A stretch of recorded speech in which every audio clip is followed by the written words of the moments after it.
बेरोजगारी की। भारत में फैली बेरोजगारी किस कारण बढ़ रही है और किसकी वजह से बढ़ रही है?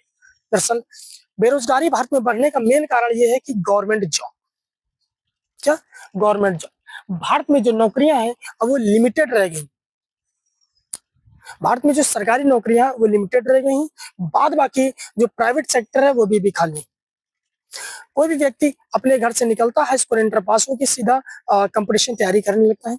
कंपटीशन तैयारी करते करते करते करते उसको 10 से 15 साल लग जाते हैं।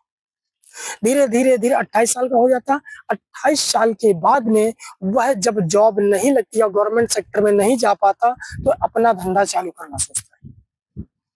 मैं सभी लोगों से यही विनती करता हूँ कि आप लोग सरकारी नौकरी तैयारी करिए और साथ में अपने हुनर को भी साथ में रखिए। कारण यह है कि जब कोई व्यक्ति 28 साल का हो जाता है तो उसके पीछे इतना भार पड़ जाता है क्योंकि कुछ समय बाद उसकी शादी हो जाती है और परिवार भी रहता है। परिवार के कारण वह कुछ करना भी चाहे तो नहीं कर सकता क्योंकि उसके साथ में उसकी जो फैमिली है ना, फैमिली एक पैरों में पड़ी रस्सी के समान होती है। अगर खुल के कुछ करना चाहे नहीं कर सकता, अगर कुछ और भी कुछ सीखना चाहे तो नहीं सीख सकता। क्यों? उस समय हमें जरूरत किस चीज की होती है? जरूरत होती है पैसे की। नीड क्या है? पैसा। तो हमारा मानना यही सभी लोगों से कि जितनी भारत में सरकारी नौकरियां हैं उनको सब प्राइवेट किया जाए ताकि जो बच्चा कंपटीशन तैयारी करके सरकारी सरकारी चक्कर में भाग रहा है ना, वो थोड़ा लिमिटेड हो जाए। अरे सरकारी क्या, सब प्राइवेट हो गया, अपने काम से मतलब रखें। जिस दिन ऐसी धारणा सबके अंदर हो जाएगी उस दिन से बेरोजगारी खत्म होने लगेगी। पूरी तो नहीं खत्म होगी लेकिन हाँ कुछ हद तक खत्म हो जाएगी। या फिर ये कहें कि प्राइवेट सेक्टर की जो सैलरी है और गवर्नमेंट सेक्टर की जो सैलरी है लगभग 19-20 कर दिया जाए ताकि जो सरकारी गवर्नमेंट की जो जॉब है उनकी सैलरी अधिक होने के कारण ज्यादातर बच्चा उधर ही रुझान मारता है और प्राइवेट सेक्टर में सैलरी कम होने के कारण बच्चा उधर कम करता है। और बीते कुछ समय बाद जब बच्चे की उम्र 28 साल हो जाती है तो 28 साल एक ऐसी एवरेज एज होती है जिसके कारण कोई भी व्यक्ति ना ही कुछ सीख सकता है ना ही कुछ सिखा सकता है। जब ज्यादातर व्यक्ति कंपटीशन तैयारी करते रहते इसी के कारण आगे चलकर वो टीचर बन जाते हैं। क्यों? क्योंकि उनका जो शरीर है और उसके हाथ पैर हैं वो कभी हार्ड वर्किंग पे उतरे ही नहीं। जब हार्ड वर्किंग पे उतर जाते हैं तो जिसके कारण उसको कोई भी काम अच्छा लगने लगता है।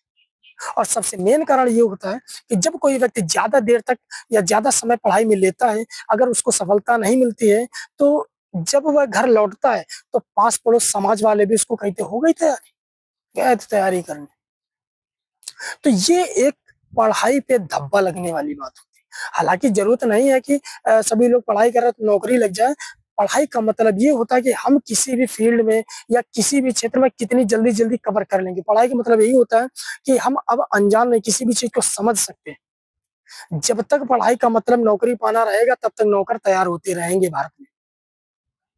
भारत हो या अदर कंट्री, सेम यही कैटेगरी चलती रहती है। दूसरे देश के लोग जो है ना इस वजह से सुखी हैं क्योंकि उन्होंने अपना स्वयं का बिजनेस स्टार्टअप कर रखा है।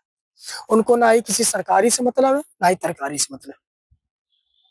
उनकी जो पीढ़ी दर पीढ़ी होती है धीरे धीरे जो तुम सीख रहे हो तुम्हारे बच्चे सीखेंगे, उसी बिजनेस को आगे बढ़ाते जाएंगे, आगे बढ़ाते धीरे धीरे धीरे ये बिजनेस आगे बढ़ता जाएगा। जब ये बिजनेस आगे बढ़ता है तो 2 या 3 पीढ़ी बाद में सरकारी नौकरी देने लायक तुम खुद हो जाओ।